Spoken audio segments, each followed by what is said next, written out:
I am unashamed. What about you?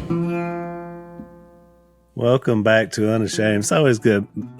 Maddie, our producer, has such a melody in her, the way she talks, doesn't she, Jay? She's just got that way of making you feel better about life. We love Maddie.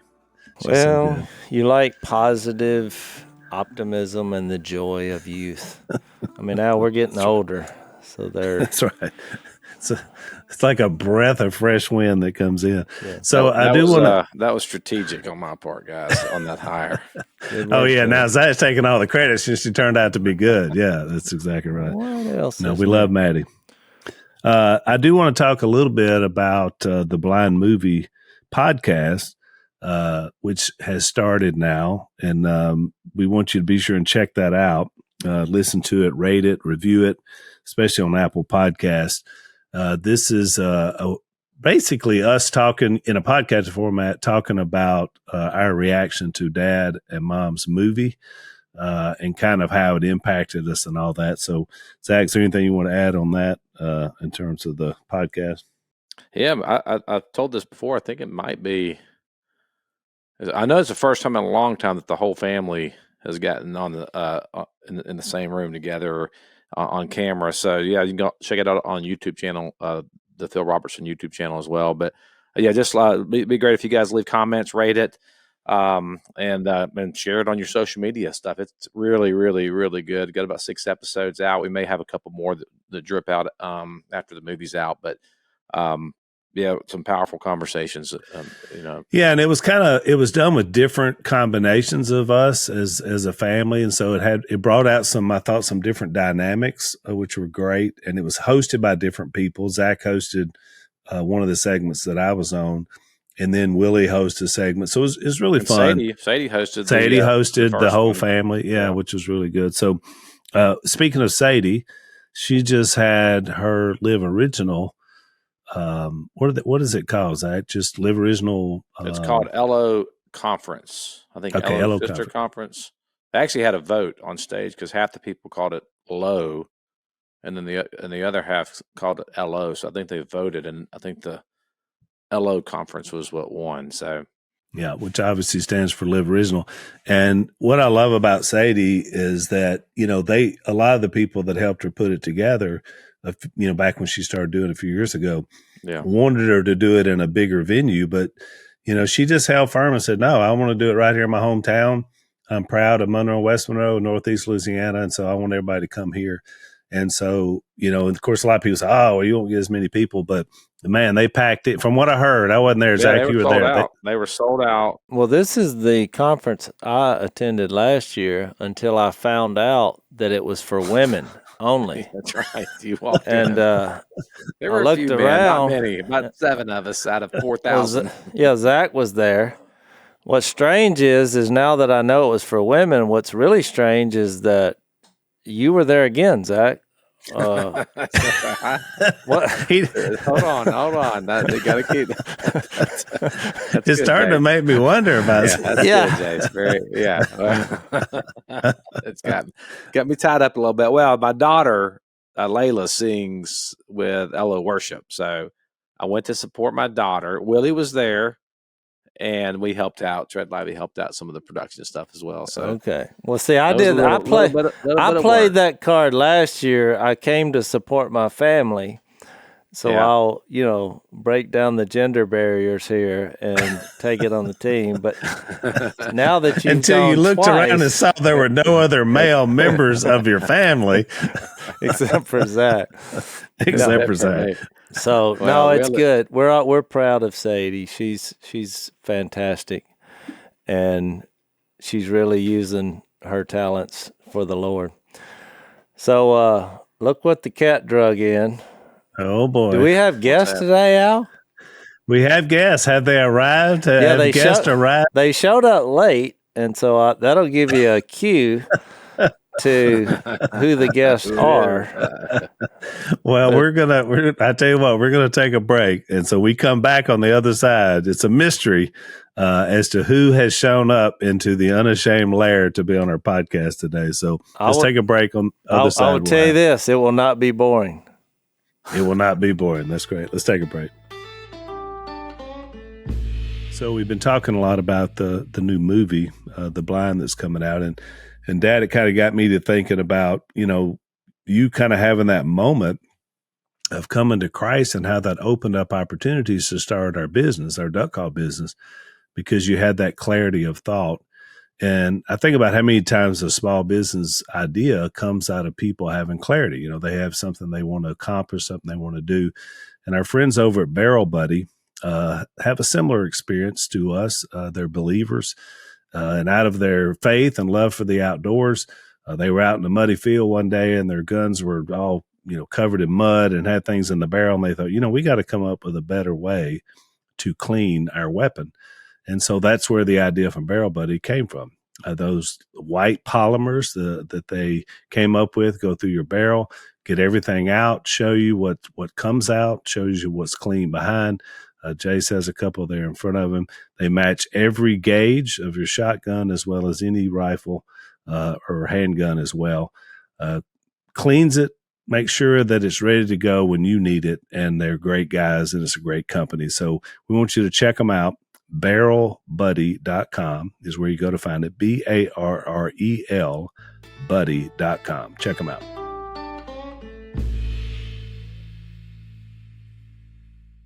I thought, well, what would you do if you were God?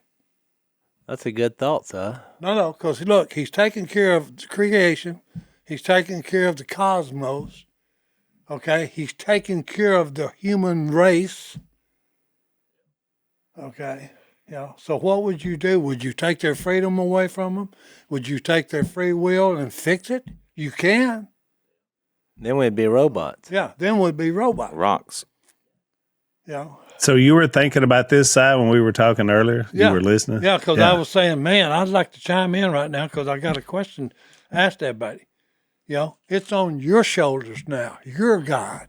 How are you going to fix this? Well, we wouldn't do as good a job as he has done. Well, that's yeah.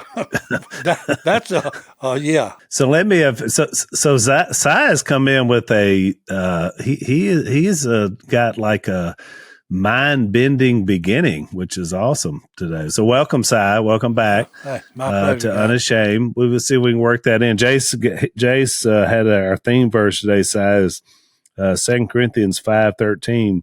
I don't know why he would say this, but it says, if we are out of our mind, it is for the sake of God. I know why he said it. I'm here.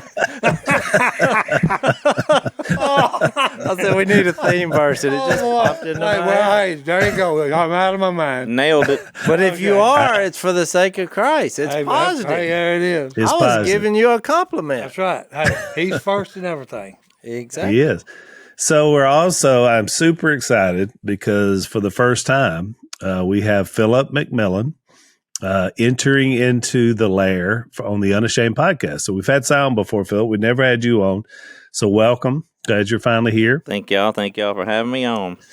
Welcome aboard, Phil. Thank you, Jase. So Phil has a long history with our family, and it's really interesting because we were talking about the show earlier before we came on the air, and so Philip, it was the first season, I'm pretty sure, when you first appeared on the episode about the yard sale. yeah. So Al, what had happened was, I told Phil at church on Sunday, I said, Phil, I'm coming down to your garage sale, and he said, what about it? I said, I'm gonna look like the redneck I am. He said, all right, Mac, bring it on down here. So I showed up on a big, huge tractor with tires, and it was popping and banging. And I pulled up, and every camera out there was on me. Yeah. And they were like, good grief. And Si asked Phil, he was like, was it you? Yeah, you asked Phil. You was like, where does Willie find these rednecks? Yeah. And Phil said, Si, that's your buddy, old McMillan there. No. Hey, and I said, no. I play poker with that guy every Friday. I said, that ain't Philip. Yeah. And I Philip said, where does Willie come up with these clowns?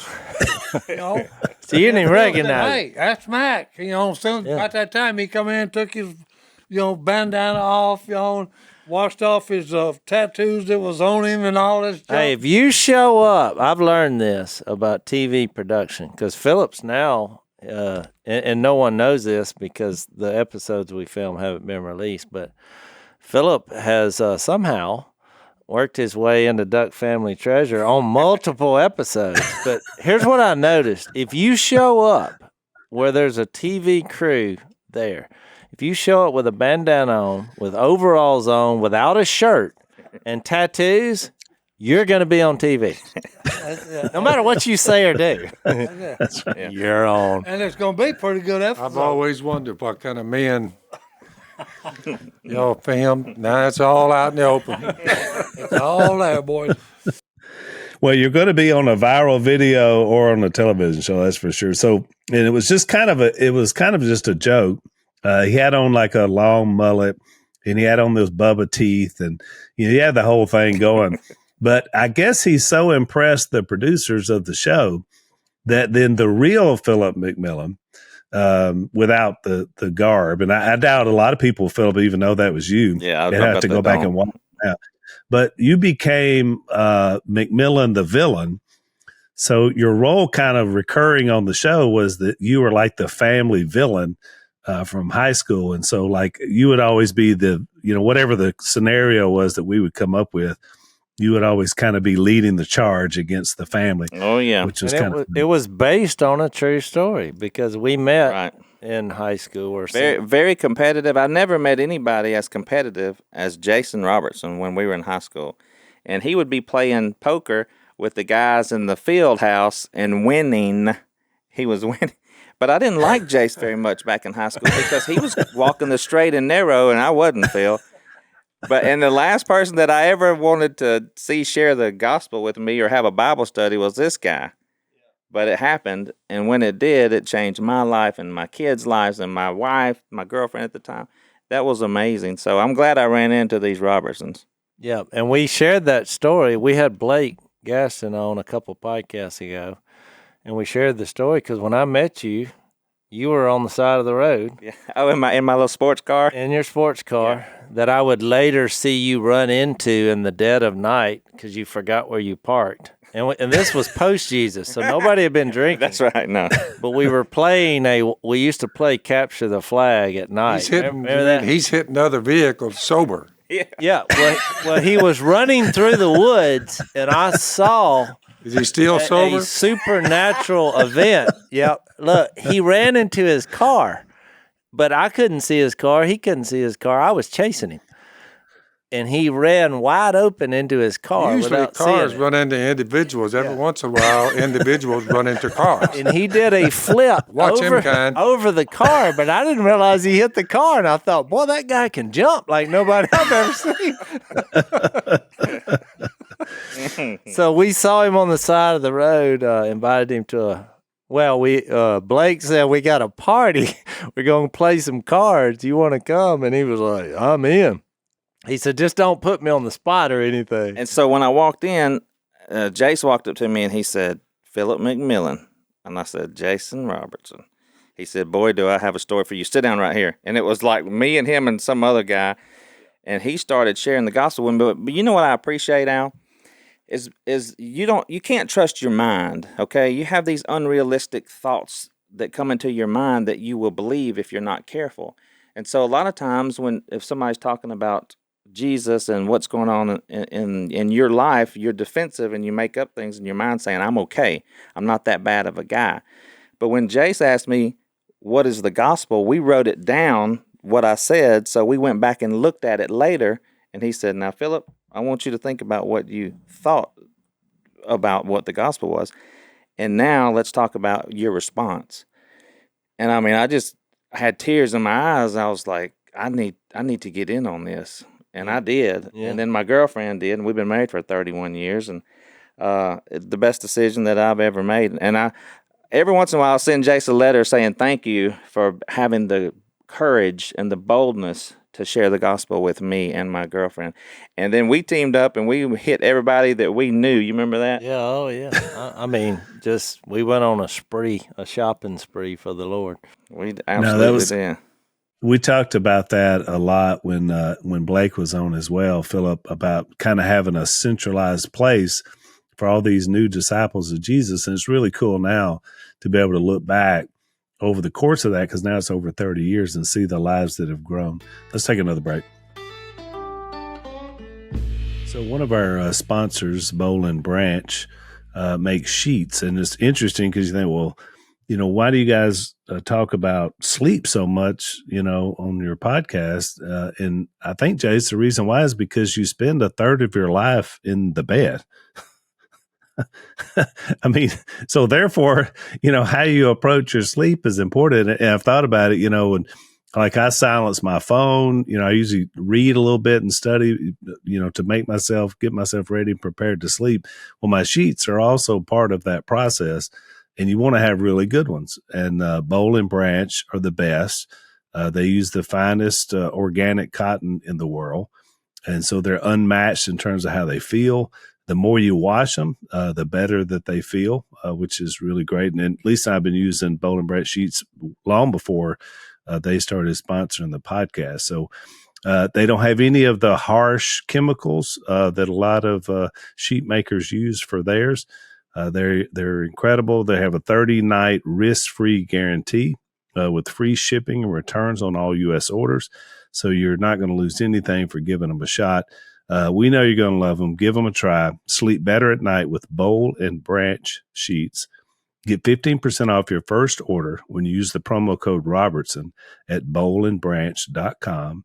That's BOLLAND branch, bollandbranch.com. Use the promo code Robertson. Exclusions apply. See their site for details.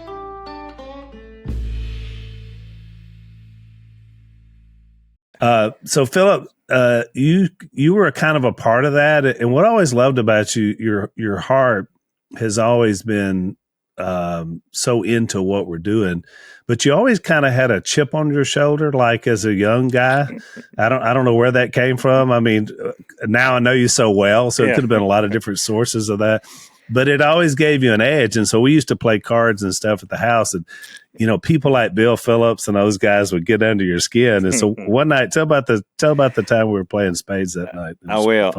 Because after I was converted to Jesus, I would go over to Jase and Missy's all the time and get instruction from Jase, things that I couldn't handle. And that was one of the things is I was so sensitive to anything anybody would say. And he was like, son, you got to toughen up. And I was like, it's so hard for me to toughen up.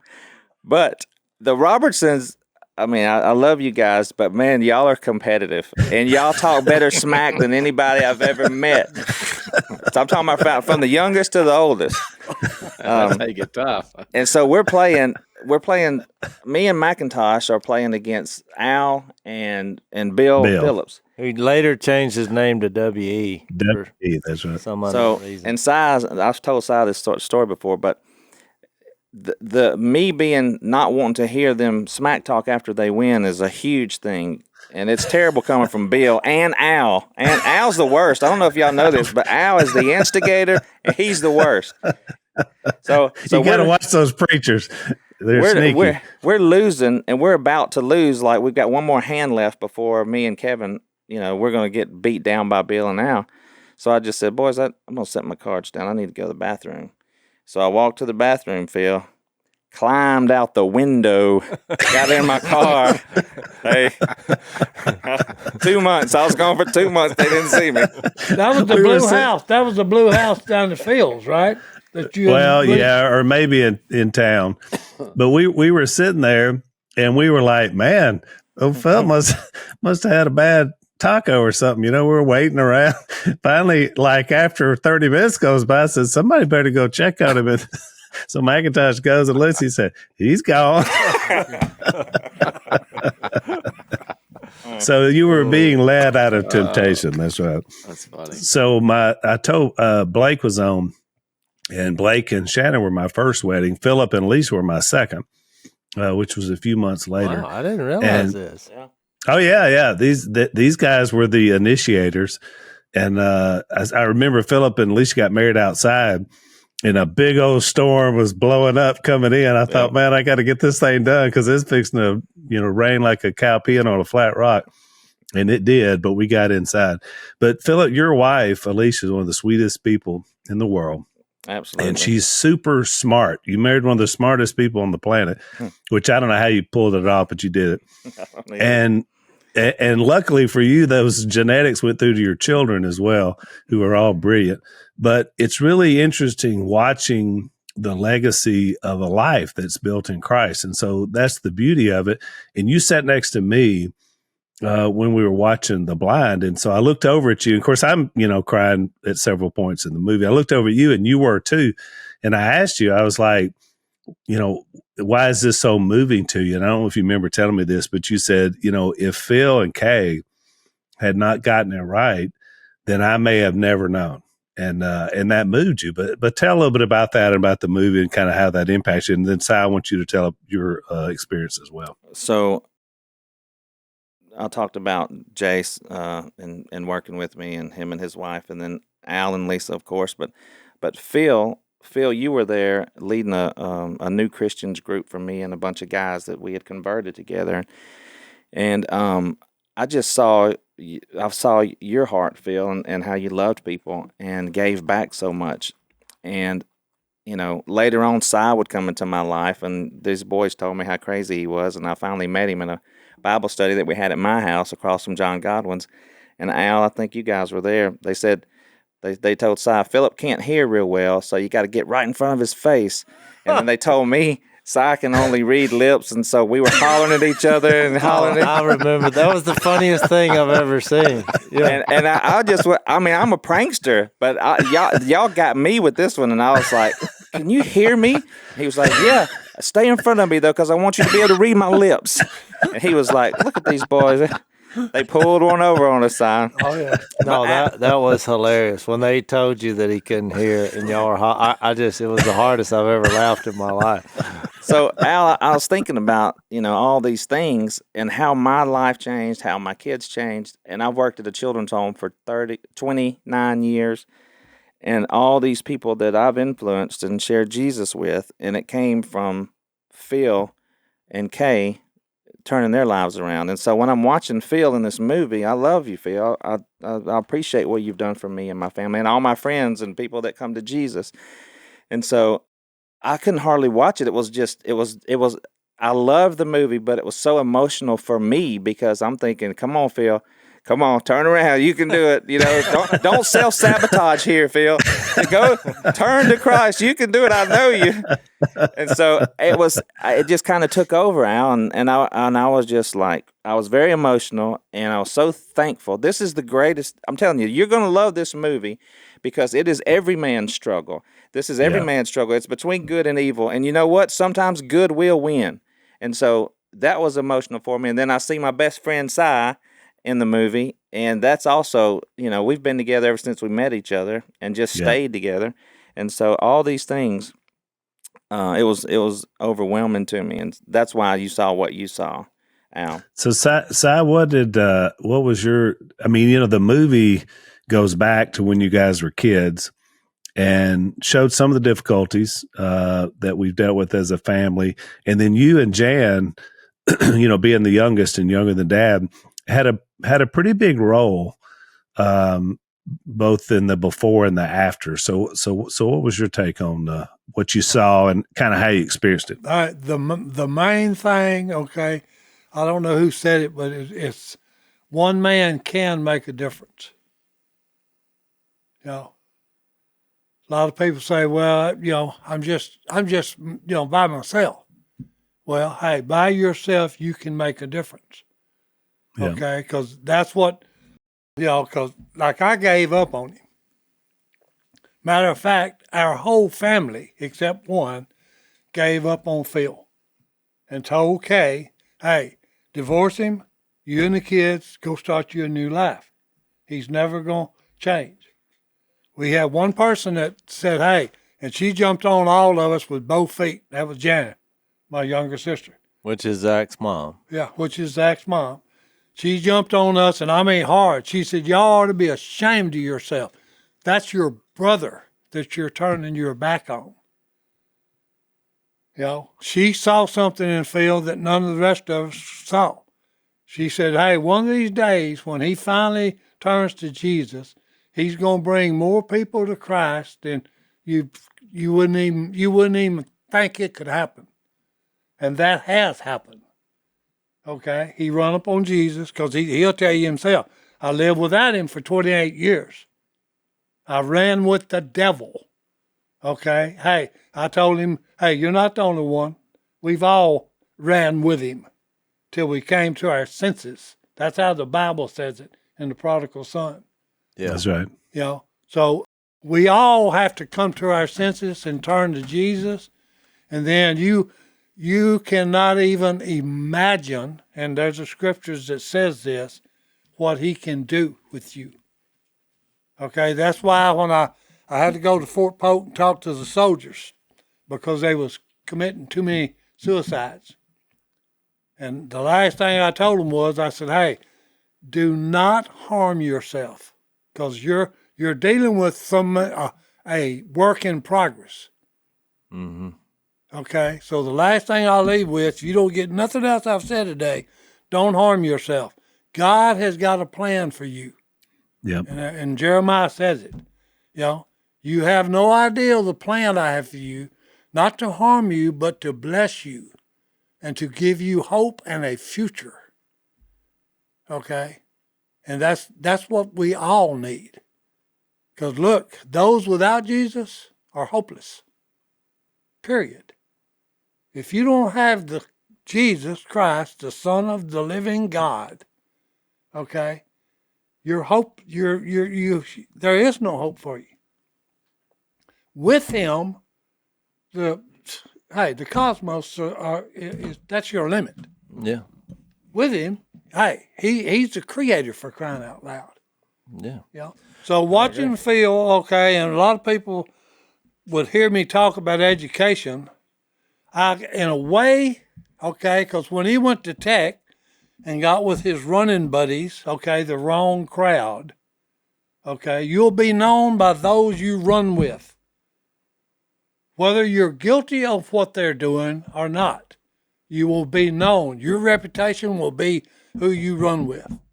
Well, for 28 years, okay, you run with the wrong crowd, and they took you down the wrong road. Then finally, okay, when you came to your senses and run upon Jesus, he changed your life. And the greatest thing you've ever said to your younger brother is, I come in off a leave one time to spend time with you. And your running buddies come down there and they said, hey, Robertson, let's go. Let's go get drunk. Let's go chase the women. And you said, hey, dude, that old boy's dead. Yeah. I buried him, and good riddance. And it literally, I saw the fear in their eyes. They didn't know what to do with you after that. Well, I think they thought you were crazy. Well, no. Oh, no, it scared Al Boland. I've been called worse. Yeah. It scared Al Boland. And he finally came to his senses when the doctor told him, he said, hey, dude, you got a bad heart. You got an aneurysm. He made it about 2 months. Yeah. Oh, that wow. You could be walking or coaching third base and say something to the runner, and you're dead. Now, don't give the movie away. Well, I'm just saying, it's worth watching, okay, because it shows the power. Hey, one person can make a difference. You've already seen that.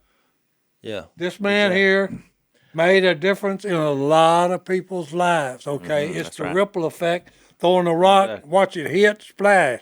Then the waves go out. Exactly. Well, look, I have Hang on, Jase. Right. Hang on, let's take a break.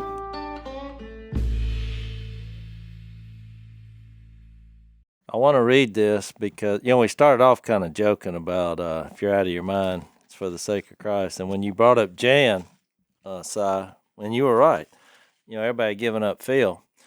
But you said something earlier when you said, what is God thinking? And this verse hit me because really I think everything we've talked about now has been the Spirit of God working. And 1 Corinthians 2, in the second part of verse 10, it says, the Spirit searches all things, even the deep things of God. So when you were talking about, I wonder what God's thinking, well, that's the Spirit's job, is to know what he's thinking.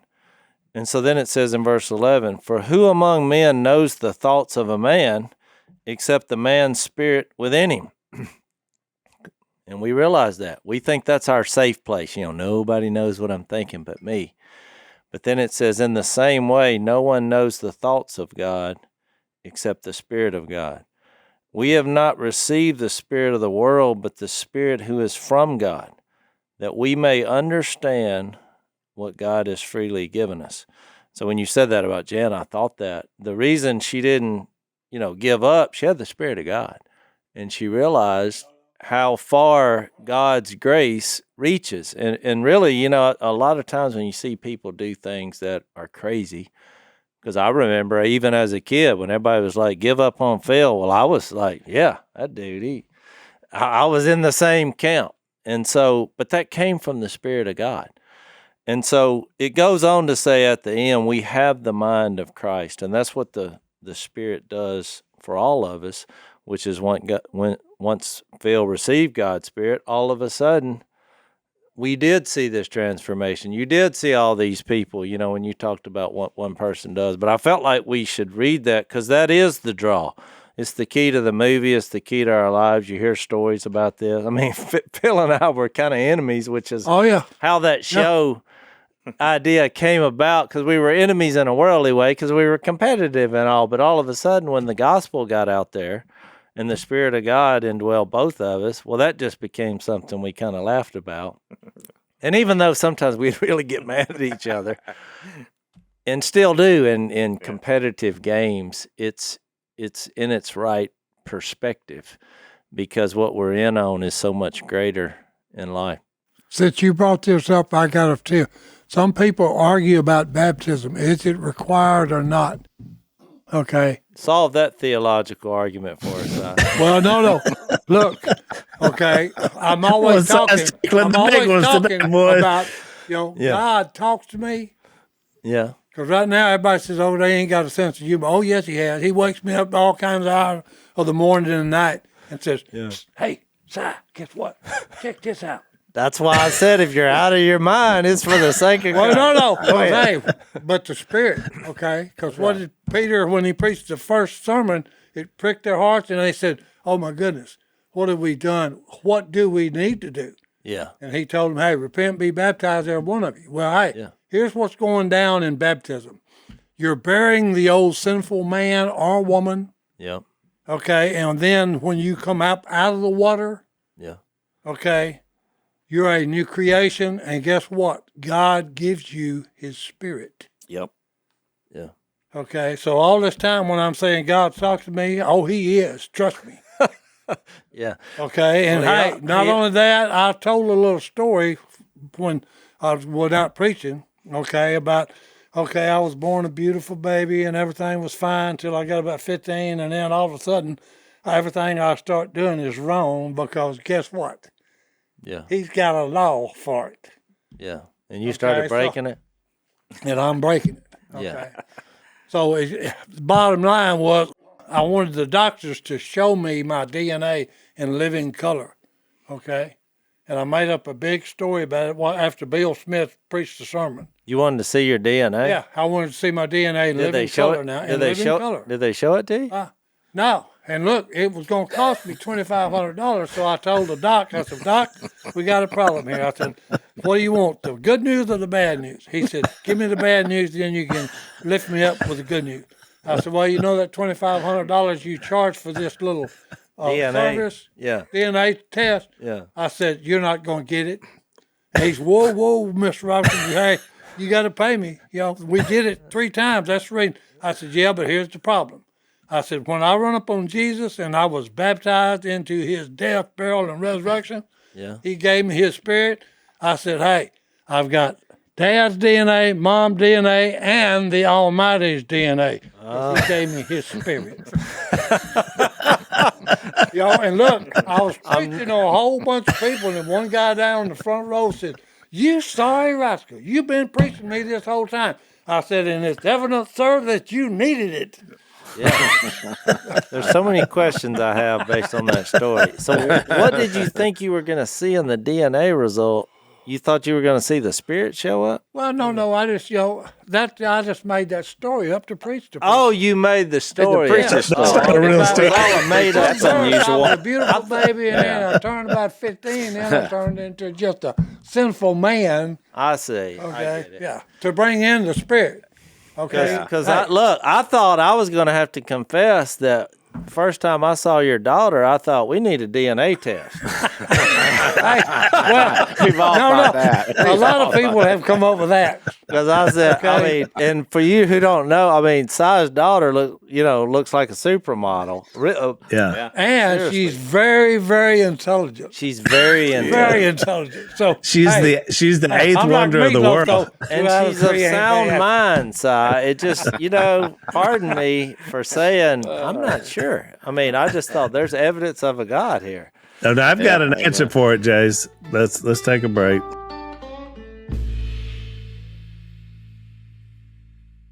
My answer for that dilemma about Tracy Lee is somewhere in Germany, there is a girl that looks and acts like Si, and she's been trying to figure out her whole life how she fits into her little German family. They got switched at birth. It was a switch at birth. It had to fit. She's walking around with a teacup everywhere she goes. Right. They're like, oh, Gutenstein. We can't figure it out. So, But Si, your life is a testimony what the Spirit can do. And you do a lot of great work. When you talked about the speech that you gave to our veterans, it's inspiring because that's God's Spirit in you, encouraging those guys. Because God did give you a special gift to make people laugh, and it really is shown. We were talking about before we started. One of the stories, I guess, that just happened when y'all were in New York. Did that just happen? That was a while back. Yeah, it was a while back, but it was a funny story because there was a guy holding a sign, and you can help me fill in the details. I will. Saying, "Give me money." You know how people hold up the sign and they'll say, I need this I'm for hungry. my family. Work for food. Yeah, or I'm whatever. straight. I will work for food. Well, this guy had a sign that said, "Give me money so I can For buy drugs." Yeah. Give me money so I can buy drugs. New York City. In New York City, and so Si said, he said, hey, Philip, go over and find out if he needs some food. He said, I'll buy him some food. Go tell him. So I went and I said, hey, man, how you doing? This guy's in his 20s or 30s. But it shows you how Si's mind works. Because, look, I'm tempted to help anyone with a sign saying, for whatever. But if somebody said, give me money so I can buy drugs, it would never cross my mind to help this guy. No. And Si says, go over and talk to him and see if I can buy him lunch. Well, I'm the buffer. And so he's sending the buffer out first, Al. He's like, all right, go over and find out. So I said, hey, Uncle Si wants to buy you some. And he was like, Duck Dynasty, I know you. So he recognized you. He recognized Si. He was like, Duck Dynasty. I said, he wants to buy you some food. What do you want to eat? We can go wherever you want to go, or you want us to bring you something? And he stood up and started walking towards Si, and he said, I know you, man. He said, give me some money for drugs. And Si laughed. He thought he was joking. Yeah. I said, Si, he ain't joking. But Si offered to take him to any restaurant, right? Yep. Any restaurant. Dude, I'll feed you, or I'll go take you and get your hotel room. And so the guy said, no, I want it for drugs. And when Si said no, what did the guy say? Si, what'd he say? He said, hey, Duck Dynasty sucks. And I said, well, that's your opinion, dude. And we left him high and dry. That's what I left you with. I said, You that's your planted a opinion. seed. Going down the You road. tried to help him, Si, which it's a funny story, but I just thought, what a guy. You literally tried to help this guy. And you never know. You might have planted a seed. Yeah, I'm sure he did. Somebody else probably heard it or saw it. Sorry, I hijacked where we were going, but I thought that story had to be told. No, that was good. So, Philip, I want you to tell that because you mentioned that you and Si are so close. And so from my perspective, we've known you, for over 30 years. And when the whole thing hit with the show and all of a sudden everybody's being pulled in every direction, we with Mom and Dad and Si were obviously older when the phenomenon hit. And all of a sudden, everybody's wanting them to go do this and go speak here and let's do this book and let's do that. And so Lisa and I kind of became mom and dad's buffer to try to help them, figure out what they needed to do. Cause you got to have somebody you can trust, in moments like that, because everybody's wanting a piece of you. And so for whatever reason that God had in mind, and that's why I want you to tell, because I don't really know, somehow he had you in that position to be that guy for Si. And so immediately you kind of became our guy to say, well, let me check with Si. I would call Philip and I would like, can Si do this? Can Si do that? They're wanting this, they're wanting that. And so you just kind of became that person. And so how did that happen? And then how has it grown through the years? Because now we're talking about a long time that you kind of stayed on, y'all are kind of partners as well as friends. Let me start this off. Go ahead, Si, because he don't let me talk much when we're on the road, Al. First of all, the family said, okay, I had done a couple of events on my by myself. Well, hey, phones won't work for me and a whole bunch of other stuff. You're technically challenged. Yeah. So finally the family said, hey, we can't let that idiot go out on his own. We got to have somebody, go with him and take care of business. So now, that was that's true. That's right. That was the gentle version of me and Willie saying, Si, what are you doing? You need to. Si needs somebody that could kind of, look after him. Absolutely. So we became such good friends, during that Bible study. And from that point on, we did a lot together and laughed a lot together. And I just love Si's heart, and we got along great. And we knew each other and loved each other before any of the fame happened. So he knew he could trust me, and I would be a good buffer, a good barrier, and I didn't mind doing it. This was a platform for me and Si to be able to share the gospel with people. And so him and Christine, we got to be close with me and my wife Alicia and Christine and Si. So we just started traveling everywhere together, me and Si, and I would help him with all of his things, and I would explain things. Because believe it or not, America probably don't even know this, but Si, he used to be pretty shy. We'd go into a room or to an event, and he's kind of like looking around, and so I would kind of break the ice, and I would kind of set things up and talk. But once he got started, phenomenal. Yeah. They're like, does he have an off button? No, sir. No. He don't. So that's how it happened, Al, and we just got kind of closer over the years, and I just, I'm CPR certified and all this kind of stuff from working at the children's home. So any kind of emergency comes up, I'm a pretty good old boy to have, So I think that's a lot of it. But we just have the same passion, the same spirit. I just think we're kind of so similar, and we get along really good. And we both, while we're on the road, we're having Bible studies. We're setting up studies with people. We've gone into prisons and done ministry while we were on the road. We've just had some awesome things happen to us. Is that answering what you want? No, it's great. And that's, the Bible talks about, Paul told the Philippians, there's a partnership in the gospel that forms when people have a heart. And that's what I would describe you two as. And it was really interesting, again, looking back. And Zach, I wanted you to speak to this from making the movie.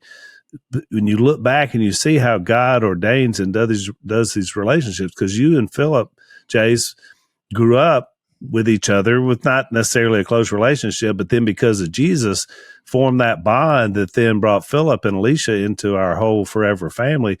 And look what it was doing, because then it would forge this new partnership with Si and Philip to do what they're doing from a ministry perspective. So, Zach, talk a little bit about that just from the movie perspective, about how this whole idea, and since your mom has been such a feature of this conversation, how that God has builds these things through a decision to follow Christ, and kind of how that was. I think that's kind of at the core of the whole theme of the movie. Yeah, I think so too.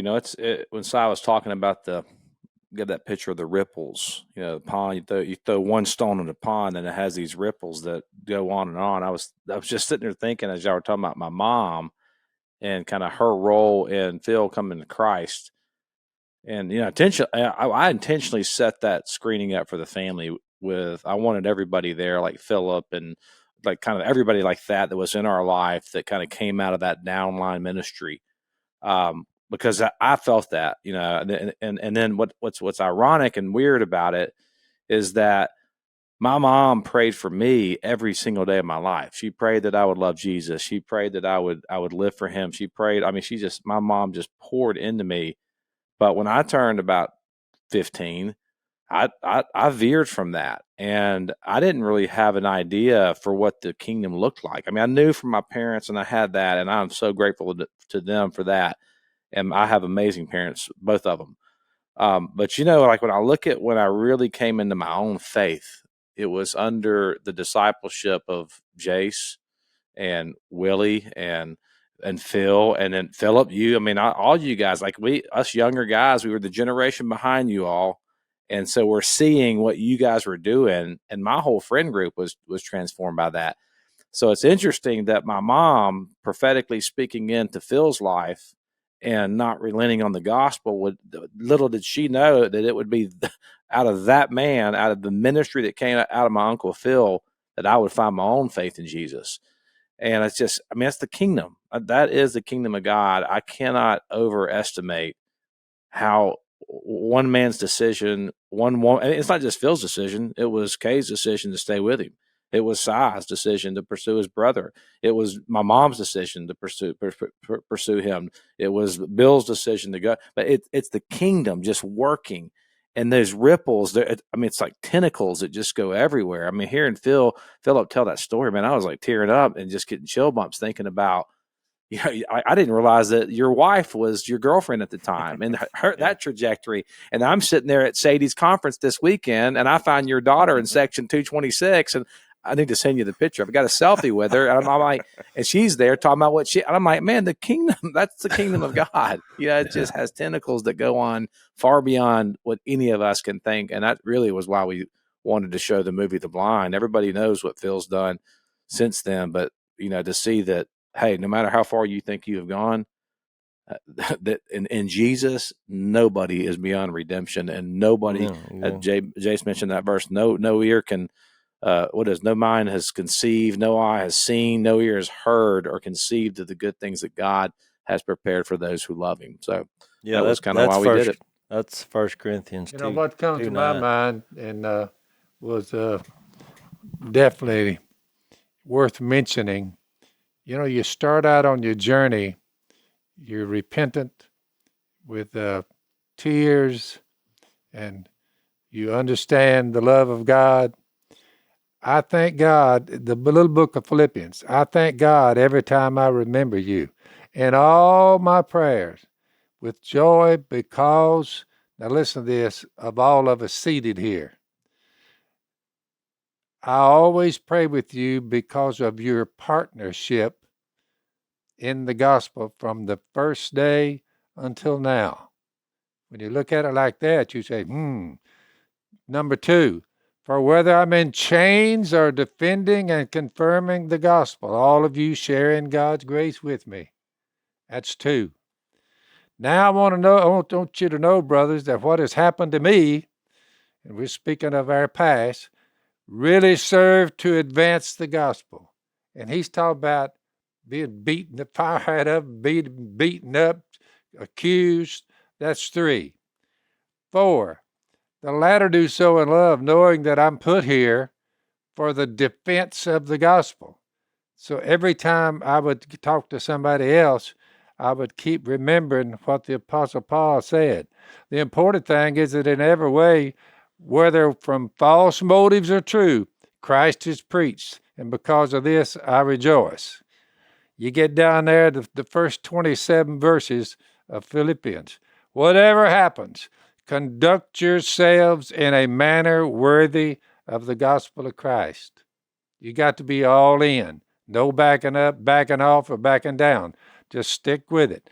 That you stand firm in one spirit, contending as one man, all of us together, for the faith of the gospel. And it just goes on, being one in spirit and purpose. The last one I'll give, number 7 times this is mentioned in the little book of Philippians. You know that Timothy, here's a young buck, has proved himself because as a son with his father, and I saw a lot of young ones come by, he has worked with me in the work of the gospel. That's a lot of Scripture, all pointing with everybody involved here. There's 1, there's 2, there's 3, there's 4, there's 5, there's 6. All of you, same goal, same gospel, same Lord, same response, same birth, new birth. Pretty amazing. Absolutely. Jesus says it's best. He said it okay. Hey, fear not, because I will be with you throughout the ages. Yep. Okay, you got to think about that. You're never alone. Exactly. And then, like Zach was saying, the kingdom. Yeah, it just expands. It keeps going out to the masses. Yep. I think the details and all this. I mean, I remember your wife. I shared Jesus with you, and you were like, "Well, it was your girlfriend at the time." And you said, "Well, share with her."